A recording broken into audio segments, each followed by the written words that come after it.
Olá, o Primavera Saúde já está no ar e hoje vamos debater sobre alunos que apresentam dificuldades de aprendizagem e quem vai esclarecer tudinho pra gente é Rosângela D'Agostinho. Rosângela, seja muito bem-vinda ao Primavera Saúde. Obrigada, Morgana. Prazer estar aqui. Rosângela, para começar, eu queria que tu explicasse exatamente o que é essa dificuldade na aprendizagem, né? Bem, Morgana, a dificuldade na aprendizagem pode ser vários fatores, né? Desde uma dificuldade específica, num determinado ponto, ou até uma dificuldade ampla, em todas as disciplinas, vamos dizer assim. Né, os pais percebem geralmente isso quando o aluno, a criança começa a reclamar, não quer ir para a escola, não quer estudar, não faz tarefa, é aquela tortura, né? Mas por que surge essa dificuldade? Aí é uma investigação feita pela psicopedagoga para se identificar a causa dessa dificuldade, onde o que tem de errado ali que precisa ser trabalhado. E o que pode causar, originar, né, esse problema? São vários também? São vários fatores. O principal, assim, que eu atendo hoje, né, no consultório, é a questão da dinâmica familiar, de como essa criança vem sendo educada, né, como que é o convívio dessa família com essa criança. É super protetor? Deixa a criança fazer sozinho? Ou por algum problema, um distúrbio, uma dislexia, uma descalculia, autismo, enfim, vários outros fatores podem entrar atrapalhando a aprendizagem. Essa questão da mãe super protetora, né? Vamos entrar um pouquinho nesse caso. Hoje em dia, ele é mais comum? É bastante comum, até porque a mulher hoje está mais para o mercado de trabalho, então o tempo fica meio que escasso para a família. E aquele curto espaço de tempo que ela tem com a criança, acaba se exagerando nos cuidados e querendo fazer tudo pela criança, né, pelo adolescente, enfim. E não deixa a criança fazer nada, né? Então a criança só aprende, nós só aprendemos quando a gente de fato põe a mão na massa e faz. Aí se aprende. Quando você só vê, você pode ter uma ideia do que para fazer, mas só vai aprender quando faz. Então, você pergunta assim para uma mãe de um filho de 8 anos, o que você quer do seu filho daqui a alguns anos? Eu quero que ele seja autônomo, que ele seja independente, que ele seja isso, que ele seja aquilo. Só que lá em casa, o que ela faz? Ela passa manteiga no pão, ela dá banho, ela corta a carne, dá comidinha na boca às vezes, enfim, coisas que uma criança de 8 anos, 7 anos, tem condições plenas de fazer sozinha. Aliás, a criança tem condições de comer sozinha a partir dos 2, 3 anos de idade. E com 7 anos a mãe ainda está dando na boca, está cortando. O que vai acontecer? Essa criança acaba construindo no inconsciente dela que ela não é capaz. Porque sempre vai ter alguém para fazer as coisas por ela, ela não consegue fazer sozinha. Como que essa criança vai chegar na escola e vai fazer as coisas sozinha? O pai e a mãe não vão estar lá para fazer por ela, ela tem que pensar. Né? E aí ela não está acostumada a pensar, porque a criança abre a boca para expressar algum desejo, alguma coisa que precisa, pronto, já está feito, alguém já fez para ela. E na escola daí não tem, ela precisa trabalhar essa capacidade de pensar, desenvolver o raciocínio. Então é muito comum, a maioria dos casos que eu recebo no consultório é exatamente por conta disso, dessa dificuldade que os pais têm. Ninguém faz isso pensando que isso vai ser ruim. Com certeza. Os pais fazem porque amam seus filhos, né? Só que precisa se perceber esse outro lado também, né? De deixar que a criança construa a sua autonomia. Até que idade a gente pode começar a estipular afazeres, vamos dizer assim? A partir de que idade a gente pode realizar, dizer, não, meu filho pode fazer isso já porque ele está com 3 anos, vamos dizer. Como é que funciona essa questão de tu delegar afazeres para ele se acostumar também com essa rotina, né? Bem, no desenvolvimento do ser humano, tudo são fases, né? Só que assim, não tem uma fase específica, vamos dizer. Tem uns que aprendem mais cedo, outros um pouco mais tardio. Não tem assim uma coisa precisa. Porém, quando esse desenvolvimento fica muito aquém do esperado, do que é o comum tu ver, aí é de se preocupar e fazer uma investigação. Por exemplo, uma criança com 3 anos, ela já deve comer sozinha. Né? Talvez com garfo e faca, até com acompanhamento, vai fazer uma bagunça, mas tem que deixar, porque senão ela não vai aprender. Às vezes acontece isso também, a mãe não deixa porque a criança vai deixar cair comida na mesa, no chão, faz uma bagunça para comer. E aí prefere dar na boca para não ter que estar limpando depois. Só porque isso atrapalha o desenvolvimento, porque se ela não faz sozinha, ela não vai aprender como manusear os talheres, né? Colocar na boca, o que ela tem que fazer, porque elas fazem para ela. Então isso, a mãe sabe quando o filho está na hora de começar a comer, de começar a andar, de começar a falar, né? Ela percebe, ela sabe instintamente como que isso funciona. Nós, profissionais, a gente sabe as fases, né? Por exemplo, a criança com 8, 9 meses, ela já balbucia um monte de coisinhas que a mãe interpreta. Com um ano e pouco, ela já fala algumas palavras, mamã, papá, né? Mas se com 2 anos ela não faz nem isso, entendeu? Aí tem que fazer uma investigação e ver o que está acontecendo com essa criança. Quais são as dificuldades hoje no aprendizado que são mais comuns? Tem algumas que apresentam maior número? Você fala como assim? Direcionado a uma disciplina específica? Isso, exatamente. Matemática sempre é a vilã, né? Mas um pouco por conta desse histórico todo que se constrói ao entorno, por trás da matemática. Pelo monstro que criam. Porque se cria realmente Sim. uma história de que a matemática é difícil, porque a matemática é ruim, porque, enfim. Então, quando tu entra na escola, tu já entra com esse conceito da matemática, mas não é isso, né? Se fosse assim, não teríamos gênios em matemática. É verdade. É claro que cada um tem aptidão por uma área específica, né? Você estava me falando que você gosta de escrever, gosta de ler, e a matemática não, mas aí é um gosto teu, não é que tu tem algum problema e aí precisa ser trabalhado porque tu não gosta de matemática, é uma coisa específica, né? Não é que tem algum problema. Então, sim, as dificuldades são as mais diversas possíveis, mas a maior dificuldade que eu encontro, que as pessoas me procuram, é isso: meu filho não gosta de estudar, é preguiçoso, não faz tarefa, não estuda para a prova, não quer ir para a escola. Mas tudo isso é por quê? Porque recebe tudo pronto em casa. A escola não é pronto, ela tem que pensar, ele tem que fazer na hora da prova, ele está sozinho, ele tem que fazer as coisas. Então isso acaba se tornando chato, porque ela não consegue dominar, ela não consegue se colocar sozinho para dar conta daquela situação, de pensar na resolução de um problema, alguma coisa nesse sentido. Então aquilo que eu não domino, que eu não gosto, que eu não conheço, eu acabo deixando de lado, eu não quero fazer. Não quero ir para a escola porque eu não me sinto bem, eu não dou conta lá. Ao contrário que em casa, todo mundo faz as coisas para mim, então é mais tranquilo nesse sentido, não sei se eu me fiz entender. Sim, mas além dessa questão da mãe superprotetora, da família, às vezes até mesmo, a gente também tem um caso de problemas emocionais, que também podem atrapalhar na aprendizagem, ou não? Sim, como eu te falei, são vários fatores, várias coisas que podem atrapalhar na aprendizagem. A questão emocional é uma delas. Né? Se for só esse o caso, vamos supor que seja um trauma, vai atrapalhar em todos os aspectos do indivíduo, inclusive na aprendizagem. Então, o que precisa fazer? Procurar um profissional psicólogo para trabalhar esse ponto específico. Porque assim, a gente trabalha a dificuldade de aprendizagem em si.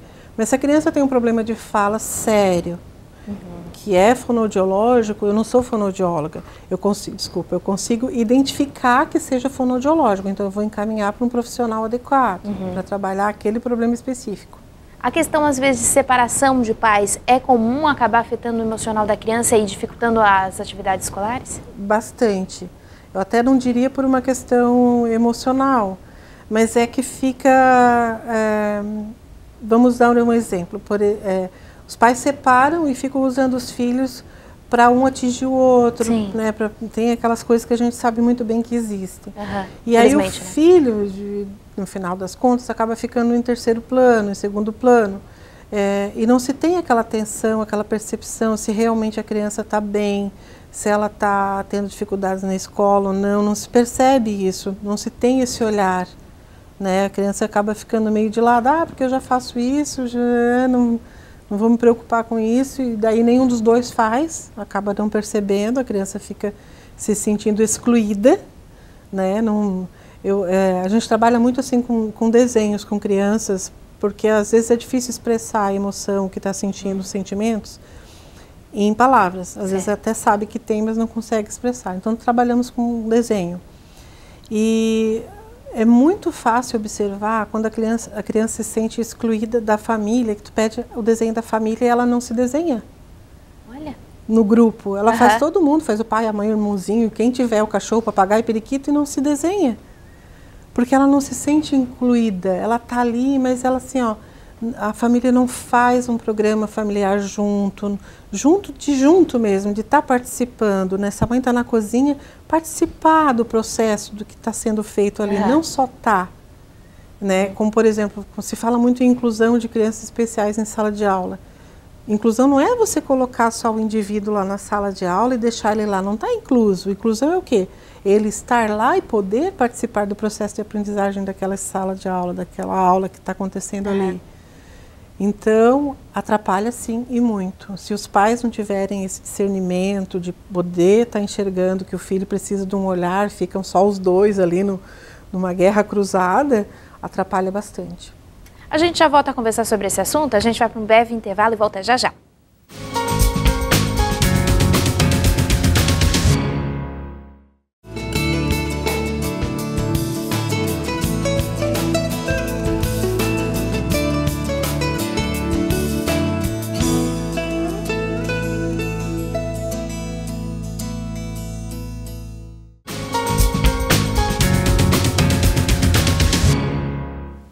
Nosso tema de hoje é dificuldade na aprendizagem e você pode participar com a gente através do telefone 3442-2012 ou ainda através de mensagem no WhatsApp no número 8505-6342.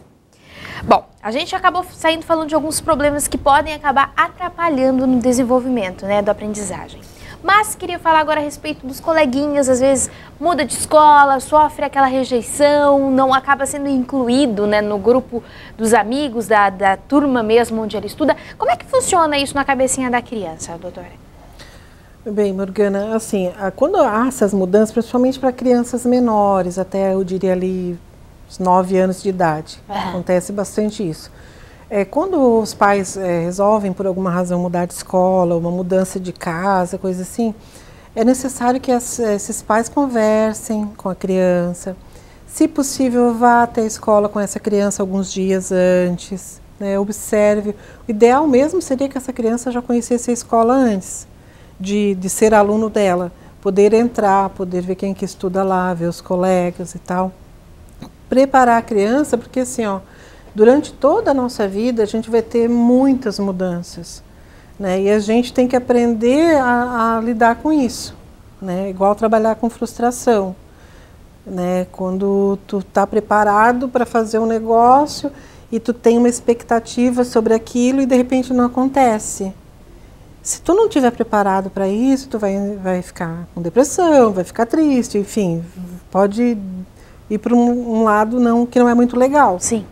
Né? Então tem que trabalhar isso com a criança, porque durante a vida dela ela vai ter muitas fases, muitos momentos que essas mudanças vão ocorrer. Então o que tem que ser feito é isso, conversar com ele, né? Falar que ele vai ter amiguinhos novos, mas que vai ser legal, porque daí já tem aqueles da outra escola que ele já conhece, agora vão ter outros amiguinhos bem legais, nesse sentido. E se possível visitar a escola, levar a criança para que conheça o ambiente onde ela vai estar estudando a partir daquele momento. De todas essas situações que a gente acabou colocando até então, como é que os pais podem perceber que realmente o filho está com dificuldade na aprendizagem? Porque às vezes, como a gente já citou no primeiro bloco, passa despercebido por eles, né? Qual a atenção, então, que os pais principalmente têm que ter nesse momento? Principalmente as crianças menores, elas precisam desse apoio, né? Os pais têm que dar liberdade, mas também não é largar de mão. Não é deixar lá que se vire e pronto, tem que estar atento. Tem que perguntar, chamar para conversar, ver se está fazendo tarefa, se a criança está acompanhando o que está sendo colocado na escola, né? Se está seguindo o ritmo da turma, ou se está muito aquém, né? Conversa realmente com ele.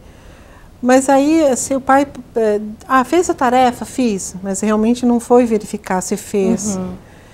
Fazer isso de uma forma legal. Para criança até 9 anos, eu sugiro que faça o seguinte, chame para brincar. Quem criança que não gosta de brincar? Aí vai brincar com um brinquedo de preferência que ele goste.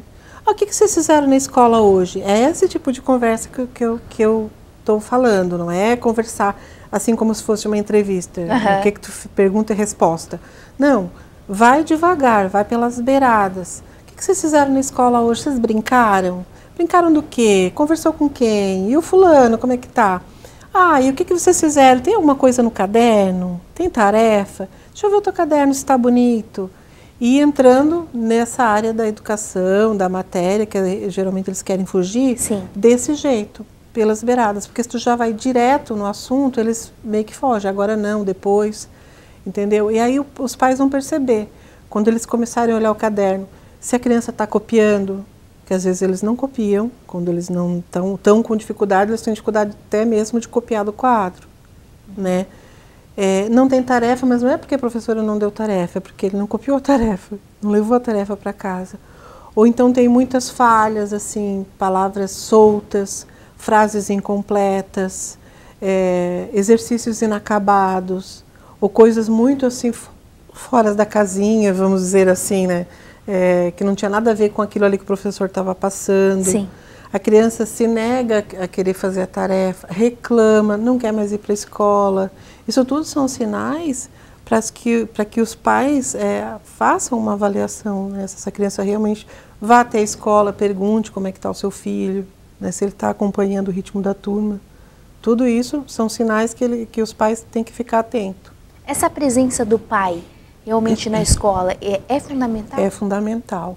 Como é que o pai vai saber se o filho está indo bem ou não? Só perguntando, né? Ele tem que ir realmente na escola, saber, conversar com a professora dele, como é que está o meu filho, não só em questão de notas, porque muitas vezes os pais só sabem se o filho está indo bem ou não na escola, quando vem o boletim com nota baixa e, né, vem todo aquele dramalhão. E aí já às vezes é tarde demais no sentido de notas, né? Mas nunca é tarde para se resgatar. Então, se o pai vai até a escola, conversa com a professora vai dizer, ó, ele está bem, ele está acompanhando assim a matéria, está entendendo direitinho e tal, só que ele não se relaciona com os amiguinhos, não brinca, e quando brinca ele é agressivo. Então tem uma coisa que tem que ser observada também, por que ele reage assim, entendeu? Então é todo um contexto que precisa ser avaliado, que precisa ser observado. Depois dessa análise, vamos dizer assim, dos pais, né, desse cuidado, dessa atenção com os filhos, o que pode ser feito para ajudar, então? Depois, enfim, a família observou que a criança está com dificuldade, né? Aí leva para o psicopedagogo vai fazer uma avaliação, a gente demanda de 8 a 10 sessões para fazer essa investigação, para realmente ver se essa criança tem dificuldade em aprender e por quê. A gente identifica a causa. Né? Qual a causa que está fazendo com que essa criança não aprenda como deveria, não desenvolva o seu potencial como deveria? O que está atrapalhando esse desenvolvimento? E aí, a partir daí, a gente vai orientar a criança, a família, enfim, para que mude esse quadro. E como é que é feito esse diagnóstico, vamos dizer assim, pelo psicopedagogo? Nós temos vários instrumentos de avaliação. A gente avalia o lado cognitivo, que é o quê? É a capacidade de aprender do sujeito, né? A gente avalia a questão emocional, afetiva, como que isso está interferindo, né, na aprendizagem, se ele geralmente é nessa questão da avaliação afetiva que a gente observa a dinâmica familiar, da superproteção que eu estava falando. A gente avalia também questões neurológicas, fonoaudiológicas, emocionais, psicológicas, enfim. Porque se tiver alguma questão voltada para essas áreas, a gente tem que encaminhar também para um profissional adequado. Tem como a gente entrar um pouquinho nessas avaliações? Como é que são feitas? Como é que funciona cada método? Tem, mas são assim bem específicos do psicopedagogo. Né? Para o indivíduo aprender, as estruturas cognitivas precisam estar construídas. Certo. Deixa eu exemplificar assim de uma maneira mais aqui para a gente entender. Vamos supor que para aprender, imagina uma rede de pesca, tá? O pescador vai pescar, a rede está furada, o que acontece? Costurar. Tá, mas se ele pesca com a rede furada, os peixes... vai sair. Os peixes vão vazar. Sem peixe, isso. Então imagina que para aprender essa rede, ela tem que estar sem nenhum rasgo, tem que estar perfeita. Se tiver algum furo, esse conhecimento, essas coisas que a gente precisa aprender não vão ficar, vão escapar. Então, quando tu faz essa avaliação que tu identifica, eu faço uma... Vou dar um exemplo clássico aqui de conservação, vamos dizer assim. Você tem 2 copos iguais. Vou fazer com você, Morgana. Ixi. Com a mesma quantidade de líquido. Nós beberemos a mesma quantidade. A criança que não conserva, se eu troco de copo, ponho num copo mais fininho e mais alto, o nível da água vai elevar, ele vai dizer que aquele copo tem mais água, quando na verdade não tem. Sim. Então, quer dizer, ele não construiu essa estrutura importante para o conhecimento matemático, para a lógica matemática, ele vai ter dificuldade em matemática. Então, eu preciso trabalhar isso. Entendi. Não sei se me fiz entender. Sim. Então, para cada fase, para cada idade, tem essas provas específicas para a gente avaliar se essas estruturas foram construídas ou não. Ou se foram e não ficou bem amarradinho, tal, precisa dar uma reforçada nesse sentido. E aí a gente trabalha como? Com jogos, principalmente. Jogos de tabuleiro mesmo. Mas assim, não é um jogo por jogo. É um jogo com intervenção adequada. Para que se construa aquela estrutura que não foi adequadamente construída. Porque às vezes os pais não entendem. Ah, mas o fulano estuda horas e não entende. Porque aquela estrutura que ele precisa para entender aquilo não foi construída, ele não vai entender nunca, enquanto aquilo não for recuperado. Então é um trabalho mesmo que vai brincando e ensinando ao mesmo tempo. Exatamente. Muito bem. A gente já continua falando sobre esse assunto, a gente vai para mais um intervalo e volta já já.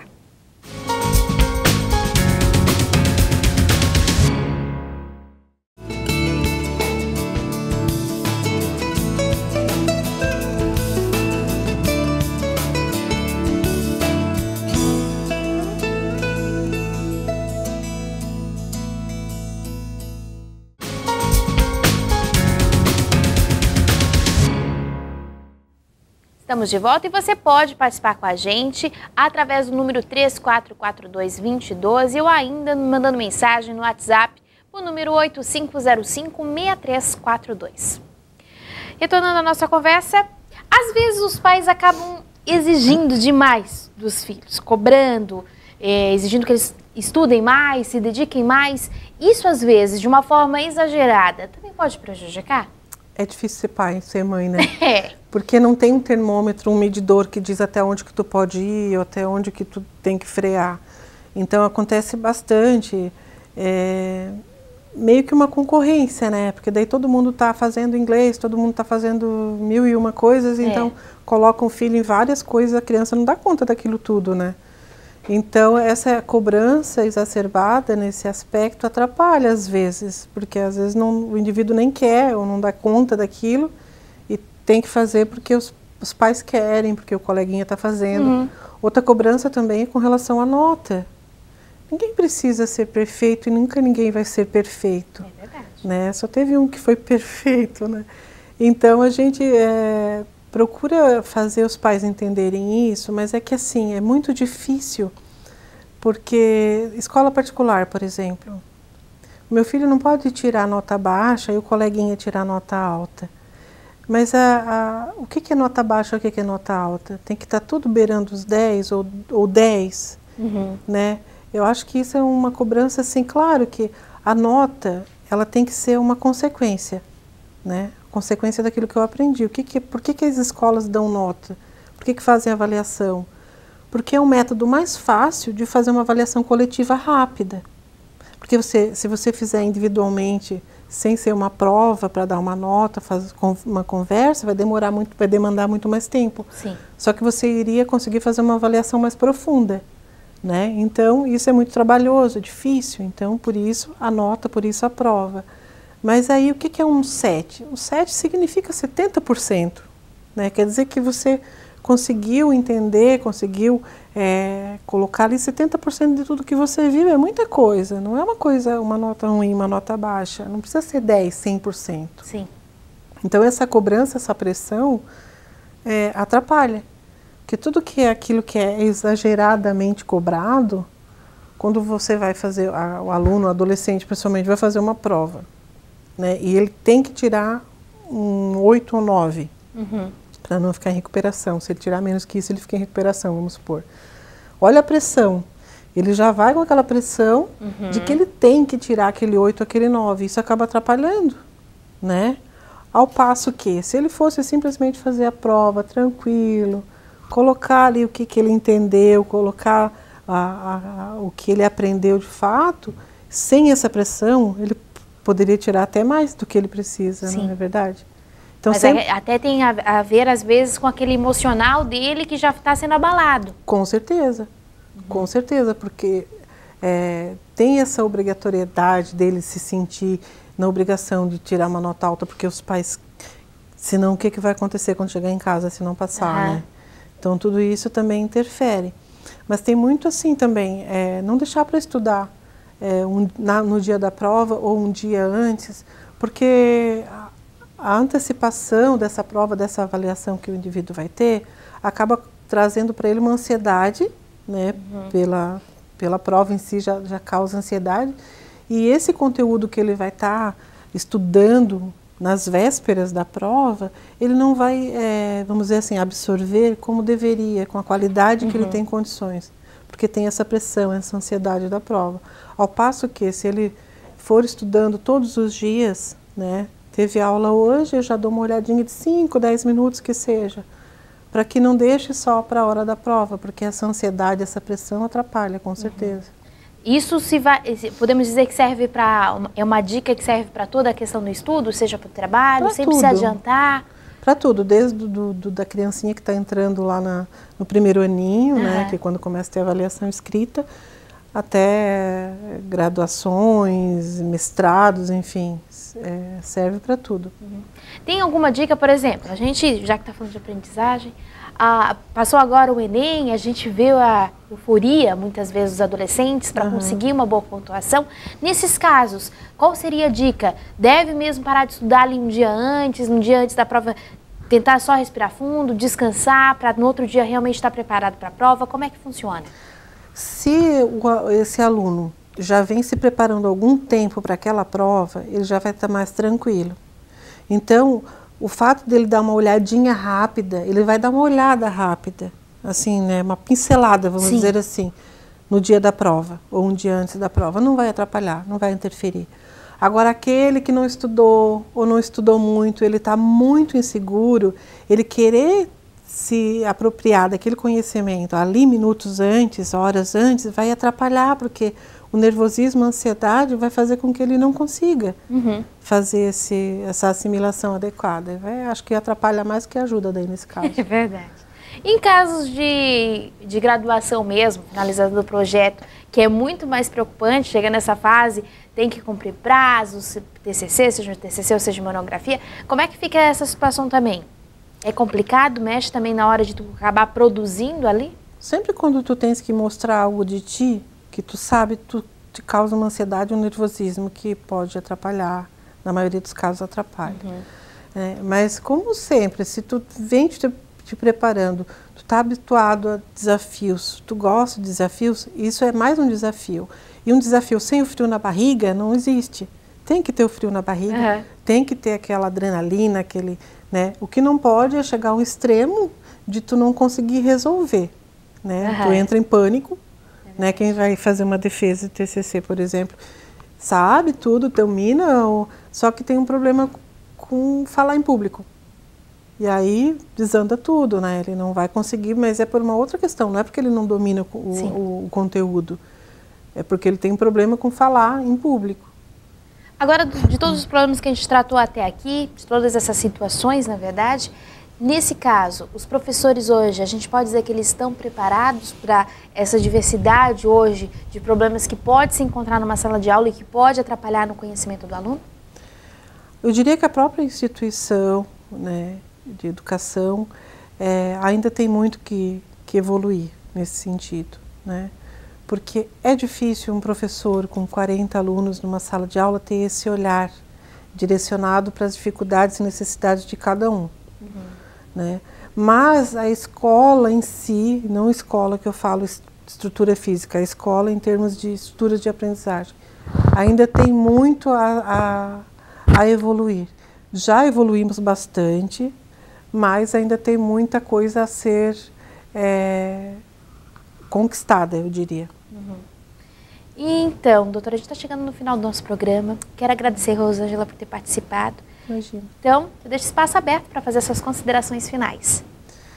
Bem, eu aqui agradeço, Morgana, a chance de estar aqui falando sobre psicopedagogia, né, porque não é uma área que as pessoas têm muito conhecimento hoje em dia, ainda há muita confusão, né, confundem com psicologia, enfim, mas que é uma área que vem para contribuir. Às vezes o pai e a mãe têm medo de levar, porque meu filho não é doente, não precisa disso. Não, a gente está aqui exatamente para ajudar, para que essa criança tenha um aproveitamento total da sua capacidade de aprendizagem e que seja feliz, né? É verdade, é o mais importante, É o mais importante. É isso aí. Muito obrigada, Rosângela. Eu que agradeço, imagina. Então vamos para a nossa pesquisa interativa. Os temas são labirintite e hipertensão. Você encaminha o tema da sua preferência através de mensagem no WhatsApp, no número 8505-6342. Isso mesmo, 8505-6342. Estamos aguardando a sua sugestão. Momentos de reflexão? E efeito da justiça será paz, e a operação da justiça, repouso e segurança para sempre. Isaías, capítulo 32, versículo 17. Primavera Saúde desta quarta-feira vai ficando por aqui. A gente volta quarta-feira que vem, se Deus quiser. Até lá. Tchau, tchau.